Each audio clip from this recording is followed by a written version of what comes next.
Good morning mga kainday. So for today's video mga kainday ay kagigising ko lang mga kainday at eto nagkakape ako mga kainday. So ngayon mga kainday ay maglilinis ako dito sa aming kapaligiran. Ako ay magwalis-walis mga kainday. So konti lang man yung wawalisin dito ngayon mga kainday dahil nalinis ko na to kahapon mga kainday. So may kunting dahon siya ngayong umaga. So kaya wawalisin ko mga kainday.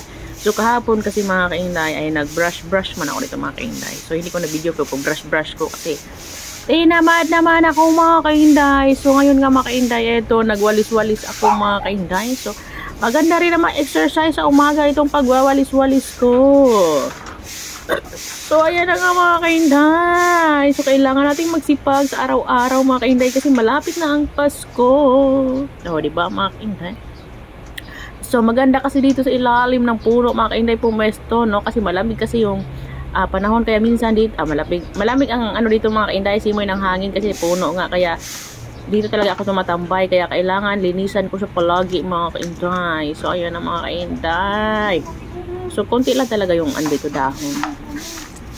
Ayan, kasi wala mang hangin at saka buhay ano pa yung mga dahon mga kainday ba, wala malaya yung dahon ng puno kasi naubos naman nung nakarang araw na. So yun mga kainday, sipag-sipag lang. Kailangan talaga natin magsipag sa buhay mga kainday para tayo ay makaraos sa kahirapan. Wow, Charis! So ang sagot sa kahirapan talaga mga kainday ang pagsisipag. Lalo na sabayan din natin ng dasal. Kasi nga walang imposible kay Lord. Kaya huwag tayong mapagod mga kainday. Sipagan lang natin na sipagan sa buhay.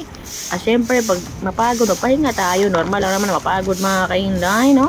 So, yun mga kainday, oh. Tingnan nyo, malinis naman mga kainday, oh. Ayan na mga kainday, oh. Higop na naman ako ng aking kape mga kainday kasi malinis na naman kapaligiran mga kainday. Tapos na ako maglinis, oh. Ayan na mga kainday.